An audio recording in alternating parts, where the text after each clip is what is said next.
मैं एलजी साहब से कहना चाहता हूँ, पहले आप बुलडोजर चलाते हो गरीब लोगों के ऊपर, और जो रातों रात नॉन बीजेपी में ज्वाइन करते हैं दूसरी पार्टी के लोग, उनको आप सेव कर देते हो। एमजी हेक्टर का शोरूम तोड़ा गया, उसी के साथ यहाँ के कुछ जो लीडर ज्वाइन कर गए बीजेपी, उन्हीं का भी उसी लाइन में वो शोरूम था, वो भी स्टेट लैंड में था, उसको क्यों नहीं तोड़ा गया? मैं आपके माध्यम से ये पूछना चाहता हूँ।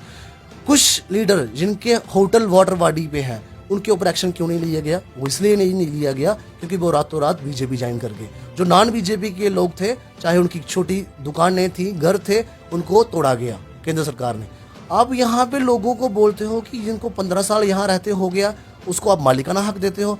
दूसरे यहाँ कश्मीर में 1835 जो होटल बना था, उसको आप तोड़ देते हो। यहाँ पे स्मार्ट सिटी के नाम पे कुछ नहीं है। अगर स्मार्ट यहाँ पे हुआ है, वो सिर्फ बीजेपी का वर्कर हुआ है, और बीजेपी के साथ जो ताल्लुकात रखते हैं कुछ चंद लोग, वो स्मार्ट हुए हैं। होती है बरसात के मौसम में, तो मुझे लगता है स्मार्ट सिटी की जगह इनको किश्तियाँ देनी चाहिए लोगों को रोड क्रॉस करने के लिए। जहाँ गंग्याल में देख लीजिए, वहाँ पे ऐसे तालाब की तरह बन जाता है।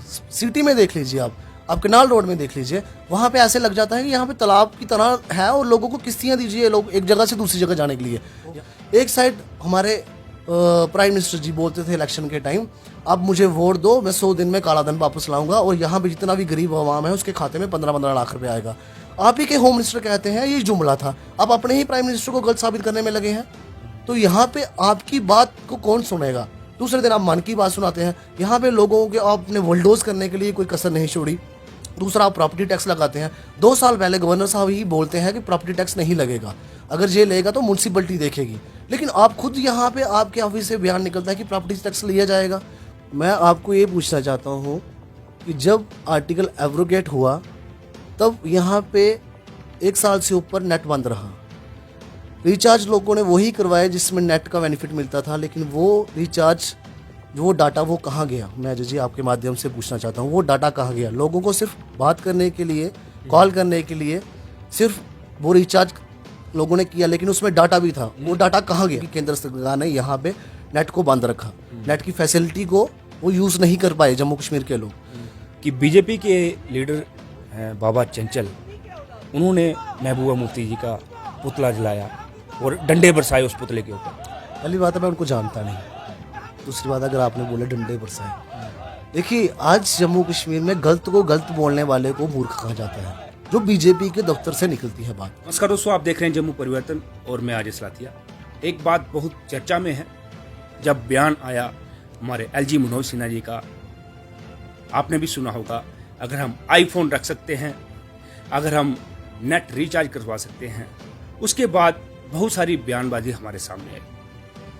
मेरे साथ में हमारे जिला सांबा के नौजवान जो पीडीपी से ताल्लुक़ रखते हैं, अंकुश दुबे जी बैठे हैं, हम उनसे बात करेंगे। आपका बहुत बहुत स्वागत है जम्मू परिवर्तन। अजय जी, आपका बहुत स्वागत है, आपने अपना कीमती टाइम निकाला और हमें वक्त दिया। मैं अंकुश दुबे, पीपल डेमोक्रेटिक पार्टी से जूथ सेक्रेटरी जम्मू।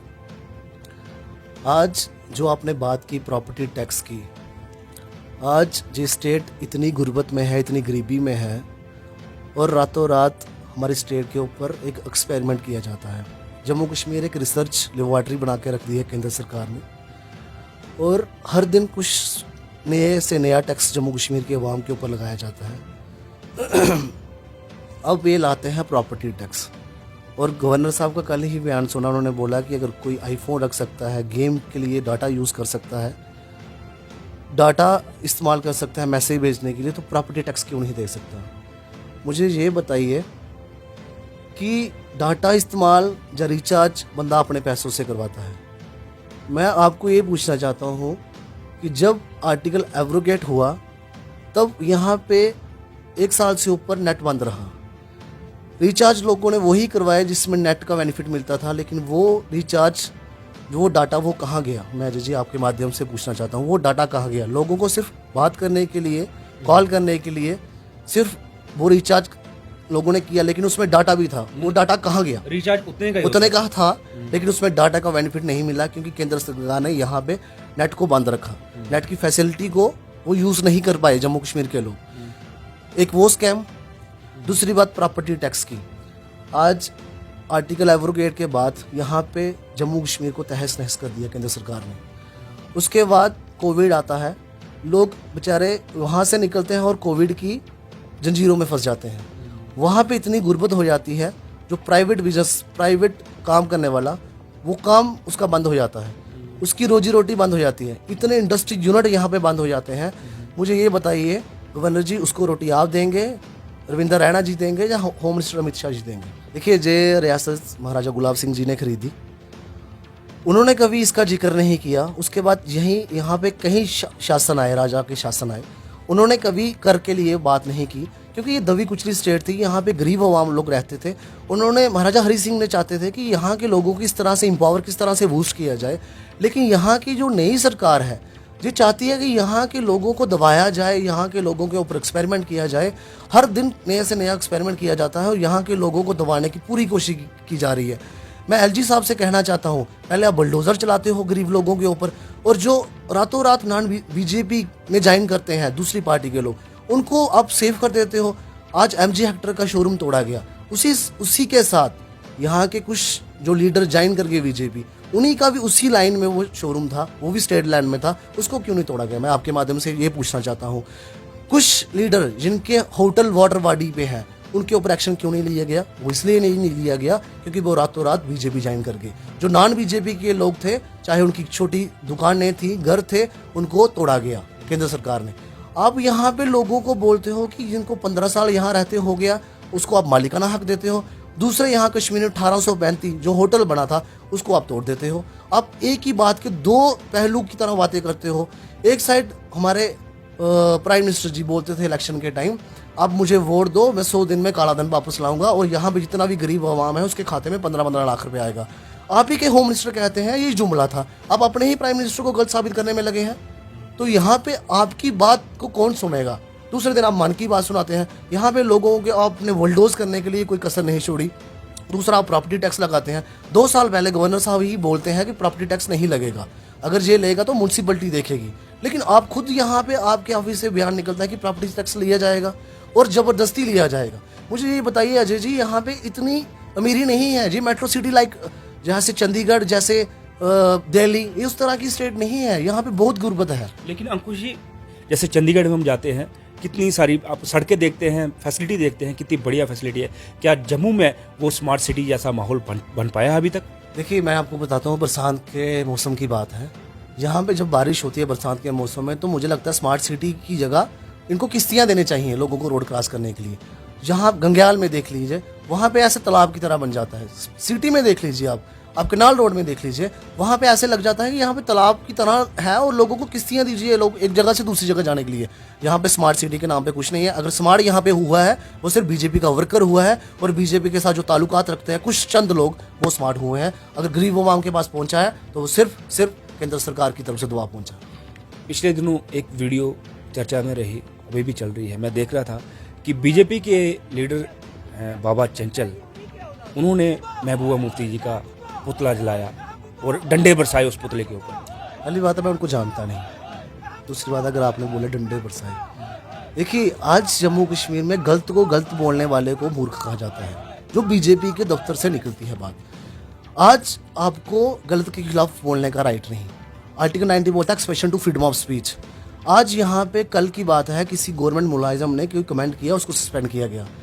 एक साइड आप बाहरले देशों में जाके बोलते हो, हम कॉन्स्टिट्यूशन की बड़ी बड़ी दलीलें देते हो, डेमोक्रेसी की बड़ी बड़ी दलीलें देते हो, लेकिन दूसरी साइड आप लोगों को यहाँ पे दबाने की कोशिश करते हो। ये पोलराइज पॉलिटिक्स क्यों करते हो यहाँ पे? सुबह पुलवामा में कश्मीरी पंडित को मिलिटेंटों के द्वारा मारा गया। 2-3 महीने से कश्मीरी पंडित रोड पे हैं। एलजी साहब, आप पहले उनको सिक्योरिटी तो दे नहीं सके, अब यहाँ टैक्स की बात करते हो। कश्मीर में वारदातें लगातार हो रही हैं, थमने का नाम नहीं ले रही। हालांकि कहा जाता है कि जो मिलिटेंसी की वारदातें हैं किसी हद तक कम हो चुकी है, लेकिन हम देखते हैं किसी ने गोलगप्पे की रेडी लगाई है, देखते हैं वो मारा जाता है। कभी टीचरों को निशाना बनाया जाता है। राहुल भट्ट जैसे नौजवान जो सरकारी कर्मचारी कश्मीरी पंडित वहाँ पे ड्यूटी देते हैं, तैनात होते हैं, उनको शिकार बनाया जाता है। एक घर का गरीब बेटा गया, एक बहन का भाई गया, एक औरत का उसका हस्बैंड गया, उसको क्या गवर्नर साहब वापस दे पाएंगे? जो रजनी देवी जो यहाँ सांबा से थी, उनको मार दिया गया। जो एलजी बोलते हैं कि यहाँ पे नॉर्मलसी है, यहाँ पे हर चीज़ स्टेबल है, और यहाँ के कुछ लीडर और सेंटर के कुछ लीडर बड़ी बड़ी डिबेटें करते हैं नेशनल चैनल पे बैठ के कि कश्मीर में नॉर्मलसी है। अब मुझे ये बताइए, आप लोकल मीडिया के नाते होने के नाते आपको सब पता है कि जम्मू कश्मीर के क्या हालात हैं, लेकिन जो बड़े बड़े नेशनल चैनल पे वहाँ पे क्यों नहीं दिखाया जाता? वहाँ पे उस न्यूज़ को क्यों नहीं चलाया जाता? बताइए ना कि आर्टिकल 370 को अनकॉन्स्टिट्यूशन अनडेमोक्रेटिक तरीके से एब्रोगेट होने के बाद यहाँ पे नॉर्मलसी नहीं, यहाँ पे सिविल किलिंग को स्टार्ट की है। और मैं कहना चाहता हूँ जो बीजेपी है कि यहाँ पे नॉर्मलसी नहीं, यहाँ पे सिविल किलिंग दे रही है। यहाँ पे नशा, यहाँ पे चिट्टा इतना बढ़ चुका है, क्राइम इतना बढ़ चुका है। Jammu Kashmir 0 crime rate state थी, लेकिन यहाँ पे अब क्राइम रेट मुझे लगता है कि एलजी प्रशासन का यही है कि यूपी बिहार की तरह जम्मू कश्मीर को लाया जाए। तो दोस्तों, मेरे साथ यहाँ पर अंकुश दुबे जी बैठे हैं, पीडीपी के होनहार कार्यकर्ता। सरकार में विपक्ष होना बहुत जरूरी है, विपक्ष में नौजवान होना बहुत जरूरी है, क्योंकि अगर एक तरफा सरकार चलती है तो कोई भी आवाज उठाने वाला नहीं मिलेगा। जैसे कि पिछले दिनों आपने देखा, इन्हीं की पार्टी दिल्ली पहुंच गई थी, हाथों में पोस्टर लिए हुए, और वहां की गलियां, वहां की सड़कों के ऊपर पैदल मार्च किया था। उसी पर चर्चा करते हैं। अंकुश जी, जब आपकी पार्टी दिल्ली गई थी, वहां की बात हमें बताएंगे। देखिए अजय जी, तब मैडम जी का एक डिस्कस हुई कि वहाँ पे हमने आना है और वहाँ पे प्रोटेस्ट करना है। मैं किसी कार्यवंश मतलब हेल्थ के इशू से वहाँ पे नहीं जा सका, लेकिन जो हमारी टीम गई थी वहाँ पे इन्होंने प्रोटेस्ट किया, जो यहाँ को जम्मू को बुलडोज किया जा रहा था। मैडम का यही था कि किसी तरीके से वहाँ के लोगों को पता चले, जो जहाँ पे नॉर्मलसी के डोल पीटते हैं कि यहाँ पे नॉर्मलसी है जम्मू कश्मीर में, वहाँ पे नॉर्मलसी की यहाँ पे कोई बात नहीं है। यहाँ पे पर्टिकुलर सेलेक्टिव कास्ट को, सेलेक्टिव रीजन को टारगेट किया जा रहा था। दूसरी बात, मैडम ने प्रोटेस्ट के एक एक्सेसियम आप उसको इस तरीके से उठा के और गाड़ी में डाल देते हैं, ये बहुत ही गलत तरीका है। हमें डेमोक्रेसी में अपनी बात रखने का पूरा हक है। आप बाहरले देशों में जाके बड़ी बड़ी डेमोक्रेसी की, कॉन्स्टिट्यूशन की दलीलें देते हैं, और यहाँ पे लोगों को बोलने तक नहीं दिया जाता। दूसरी बात, मैडम ने प्रोटेस्ट किया, यहाँ हमारी टीम ने, पीपल डेमोक्रेटिक पार्टी की टीम ने प्रोटेस्ट किया, आपने उसको उठा के और थाने में लेके जाते हैं। लेकिन आज वो प्रोटेस्ट करने का एक मैसेज गया, जो जम्मू कश्मीर के लीडर बड़ी बड़ी बातें करते थे कि आज हम जम्मू कश्मीर की अवाम के साथ हैं, लेकिन आज अवाम के साथ सिर्फ महबूबा मुफ्ती है जो खड़ी है, जो जम्मू में भी बात कर रही है और कश्मीर में भी बात उठा रही है, और दिल्ली में भी उसने जम्मू कश्मीर के अवाम की बात उठाई। और मैं बोलना चाहता हूँ, Mehbooba Mufti such leader Jammu Kashmir who has always raised her voice against wrong policy of central government. हमेशा वो गलत पॉलिसी की, जो केंद्र सरकार की गलत पॉलिसी आती है, उसके खिलाफ खड़ी रहती है और जम्मू कश्मीर की आवाज़ उठाती है। अगर आप रोजगार की बात करेंगे, ये हिंदुस्तान जिंदाबाद करेंगे। अगर आप महंगाई की बात करेंगे तो ये बोलेंगे भारत माता की जय। भारत उतना भी ही हमारा है जितना बीजेपी वालों का है। मैं बोलना चाहता हूँ 2024 में पार्लियामेंट की इलेक्शन है, अब 2-3 महीने के बाद राम मंदिर का दरवाजा खुल जाएगा। पूरे नेशनल चैनल पे डिबेट, राम मंदिर खुल गया, ठीक है खुल गया, अच्छी बात है, हम किसी ये नहीं है कि किसी के खिलाफ है, लेकिन आपने नेशनल चैनल को भी खरीद लिया है, हर जगह वो चलाते हो। आज कश्मीर में जो टारगेट किलिंग हुई उसको नहीं दिखाओगे। जो 2-3 महीने से कश्मीरी पंडित हैं हमारे, रोड पे बैठे हैं, धरने दे रहे हैं कि हमें वहाँ से वापस यहाँ पे लाया जाए। क्या गवर्नर साहब ने उसके लिए कुछ किया? आज हमारे डेली बेजर हैं, कब से वो यहाँ पे रोड पे हैं। कभी आप 70 पे बढ़ा देते हैं उनके, कभी 11 रुपये बढ़ा दिए। एलजी साहब, जो इतने बड़े बड़े आप जम्मू कश्मीर के टैक्स पेयर हैं, आप उनके पैसों से यहाँ पे पेट्रोल डीजल काजू खाते हो, जब बड़ी बड़ी गाड़ियों में जाते हो, वो जम्मू कश्मीर के जो अवाम है वो टैक्स पेयर है। दोस्तों, अभी मैं पहुंचा था राजेंद्रपुरा में, ब्रिगेडियर राजेंद्र सिंह जी के गांव में। मेरे साथ बैठे थे अंकुश दुबे जी। तो दोस्तों, बने रहे आप मेरे साथ, देखते रहे जम्मू परिवर्तन। जय हिंद, जय भारत, जय डॉक्टर।